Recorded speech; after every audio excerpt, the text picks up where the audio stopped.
Hi, welcome back to Better Done Yourself. Today on Better Done Yourself, kombucha. I've been making kombucha for a couple of years now. I drink probably, 2 pints of the stuff a day. I drink a quart of the stuff a day. And it gets expensive feeding a kombucha habit, especially if you're paying $4, $5, $6 a bottle at the grocery store. So it's super easy to make your own. It's not rocket science. Takes a little bit of patience, takes a little bit of experimenting. Once you get your routine, you're golden. The first step is to make a SCOBY, is to get a SCOBY, buy a SCOBY from Amazon. All that's a little shaky. If you want, watch my video about how to make a kombucha SCOBY. Pretty simple to do, takes a couple of tries. Again, trial and error. Don't sweat it, have some fun with it. It's a fun process. Make your own SCOBY. And come on back here and I'll show you what to do with a SCOBY. So once you have a SCOBY, this is my brewing crock. This is a 1.5 gallon crock that's actually the bottom for a water dispenser. You put a big bottle of water on it and then you can have a cup of water. I like to make my kombucha in it. It's nice, food safe, ceramic, and it's got this little spigot that we'll play with later. But I just washed my hands. Here's my SCOBY. Not pretty, but it is in fact a SCOBY. Here, if you... Whoa! So, right? But he lives in there. He's kind of thin right now. About 2 weeks ago, I peeled off a bunch of layers, just trying to make some room in the crock. But what we're going to do is just kind of keep a continuous batch going. Rebatching is the most technical term for what we're going to do here, and probably the most common way to make kombucha, and I'll take you through all the steps. But it's a continuous process. Basically, you've got about this much of your last batch of kombucha, your SCOBY in there, and then I've got about a gallon of room in here. So what I'm going to do is boil up some water. Boil about 1/2 gallon of water. Add my tea to it and make a gallon of tea. Add a cup of sugar and basically make a gallon of sweet tea. Take that sweet tea, put it in the fermenter, throw a towel over it, wait a week or two, and then draw off the kombucha. And we'll look at that in a little later in the video. I've already drawn off the kombucha for this batch, so I'm just gonna show you what it takes to refill. So my water's boiling. Pick out good tea. I've had a couple of people comment me on Reddit and on here saying, do you maybe use like a cold brew process, or do you worry about the fluoride that people are finding in their teas? I can't worry about everything. I use a fluoride-free toothpaste, and I scream at the dentist when no, I don't want your fluoride treatment. I don't need that much fluoride in my life. But when you pick out your tea, buy a good quality tea. I used to use a real cheap, you get probably 1,000 count tea bags for $4 or something like that at the Asian market. Not real sure the source of that tea. Not really sure how many heavy metals are in it. This I love. This I pick up on Amazon. They're super cheap. It's a great brand of British tea. So click the links below and grab yourself a box. And then once your water's boiling, cut the heat, and for a gallon of tea, I'll do about 8 to 12 tea bags, and like I said, a cup of sugar. So these come in these little Mylar packs here, and we'll just do 5. Let's go 10 this week. 5. I'm gonna let this brew for about 10 minutes, and then we'll come back and we'll add the sugar. Once your tea's at about 10-15 minutes to brew, we're gonna pull the tea bags out.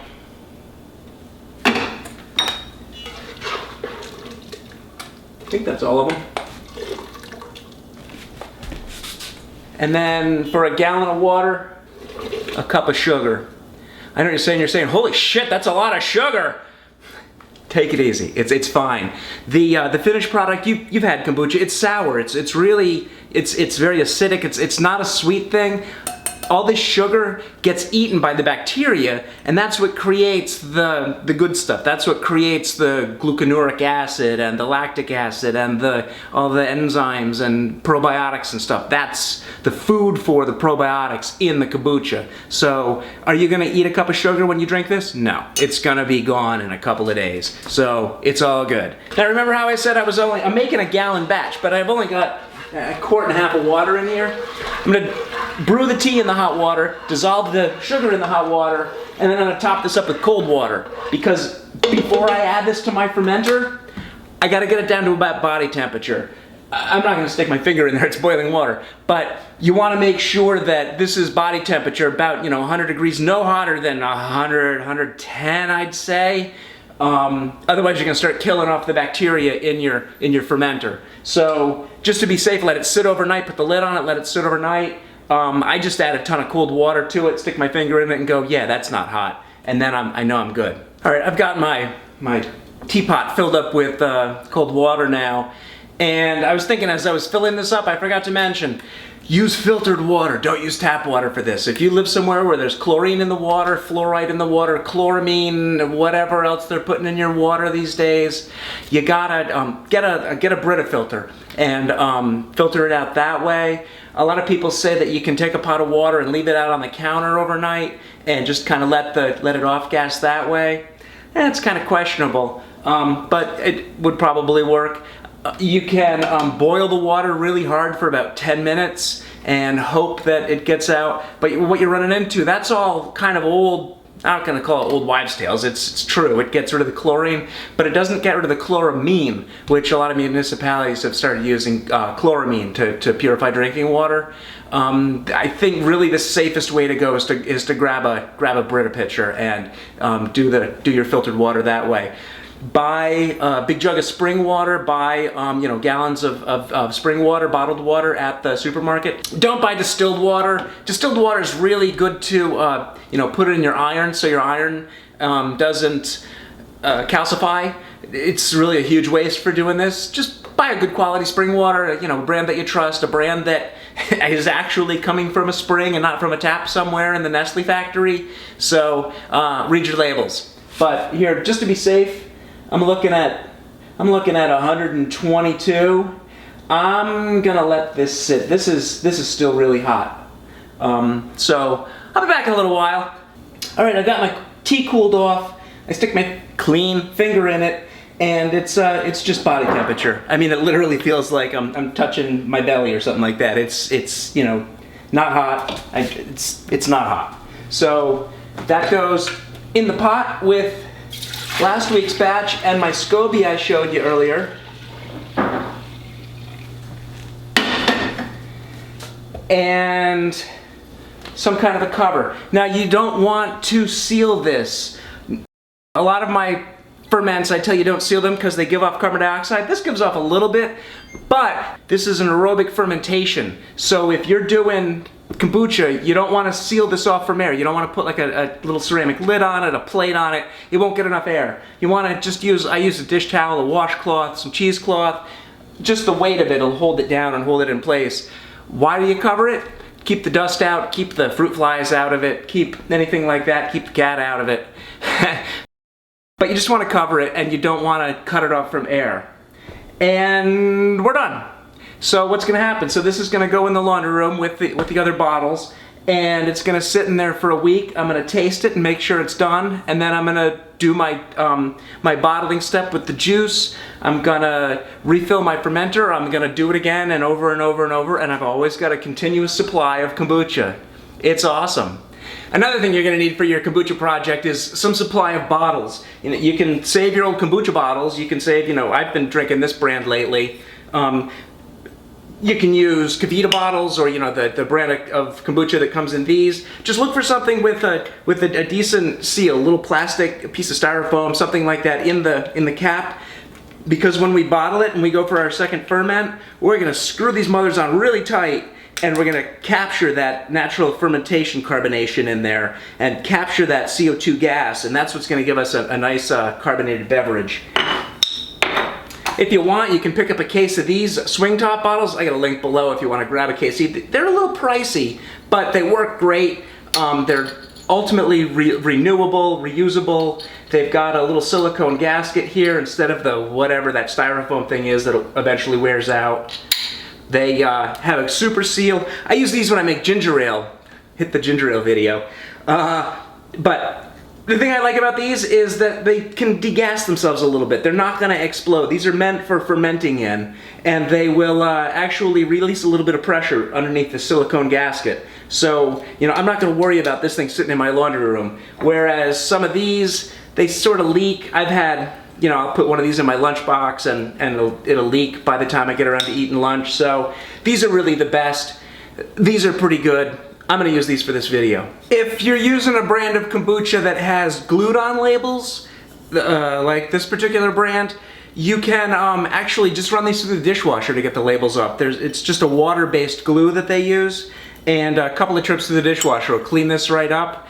I think what you'll find, though, is a lot of companies have gone over to using like a plastic laminate label, and it's held in place with a kind of like a hot glue, almost like a real sticky glue that is really hard to get off. There's a trick, let me show you. I think the easiest way to get the labels off the bottles is to fill them with boiling water, and that generally will loosen up just about any kind of glue that they use to stick the labels on. So do this in the sink and not with your hand around it.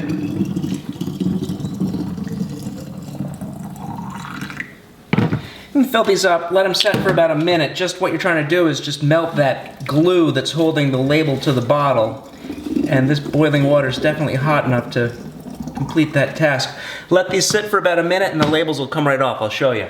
Once the bottles have been sitting for a little while, you can drain the hot water out of them because they will be hot. And the labels should come right off. Look at that.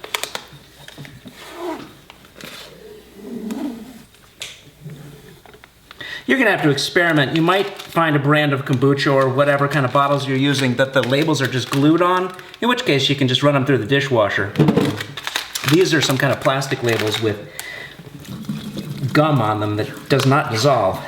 So you need the boiling water technique. If there's any goop left on here, any glue or anything, this is a great product. The Gugon, you can buy this, there's a link below, but this is actually the super jumbo size. I think there's about $15 for this size, but you can buy a little squirt bottle of it and then just literally dab it on the bottles, give it a quick rub, and you can get that little glue spot off without a problem. So once your kombucha is sufficiently fermented and soured, you're ready to begin your second ferment. So what we're going to do is seal that in all those little bottles that we were saving up with some juice, or some kind of what brewers call priming sugar. You need something that's going to kind of re-energize the yeast in the fermented kombucha for just a couple of days. It'll ferment the sugar in the juice that you provide, or maybe just a teaspoon of sugar in each bottle. It'll ferment that sugar, create carbon dioxide, and that'll be the carbonation in the bottles that we're trying to get to. So look for this. I found, I went and hunted all through the organic section, looked in the produce department, all those bottles of juice and everything. They all had preservatives in them. You can't have preservatives in your juice. This is 100% juice like it says on the label, but then look very carefully at the ingredient list. It really is just juice. So this is an awesome product. 100% juice, love it. Comes in about a dozen different flavors right out in the middle of the supermarket. So look for non-preservative containing juice. I like this kind. We'll do about 4 ounces in each bottle. Easiest thing to use, just a funnel and a measuring cup. And go ahead with about 4 ounces in every bottle. Doesn't have to be exact. You'll kind of get your recipe as you start doing this for yourself. But I find this is the fastest.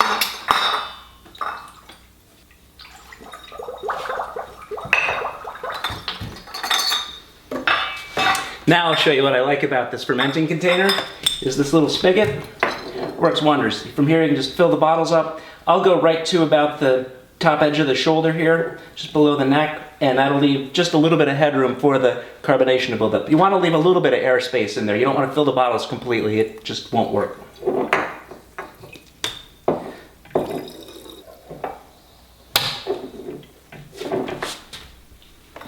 And then just fill all the bottles. Cap them.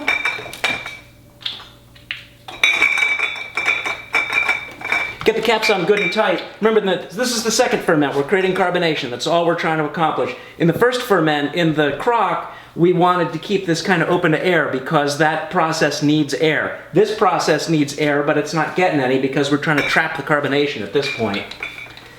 So we'll just put these caps on nice and tight, and then we'll put these away to ferment for a couple of days. All right, these are ready for the second ferment. Now for the second ferment, I'm just gonna stash them here in the laundry room, but what I do is put them on one of these seedling heat mats. You can pick these up on Amazon, of course, but this is great. What these do, you plug it in, and it raises the temperature of whatever you put on it by 10 degrees. So if it's, 70 degrees in my house, I've got these sitting on this little seedling heat mat, and that'll get them up to about 80 degrees, which is optimal for this second ferment.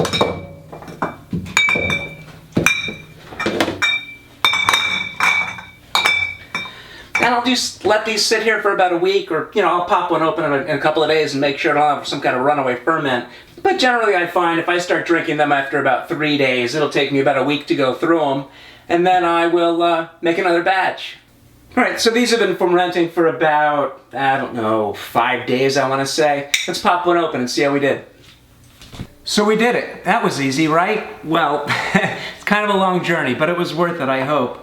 We made tea, sweetened it, and added our SCOBY and our original kombucha, let it ferment for about a week.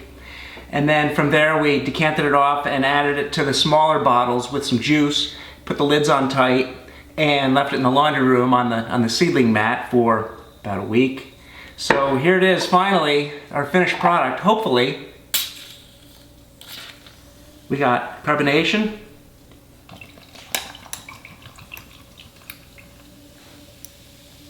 and it's perfect. What more could you want? Look at that. Thanks for watching, everybody. Enjoy your kombucha. If you have any more questions, just leave a comment in the space below. See you next time.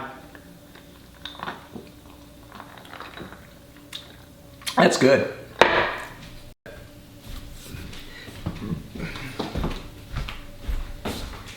Yum.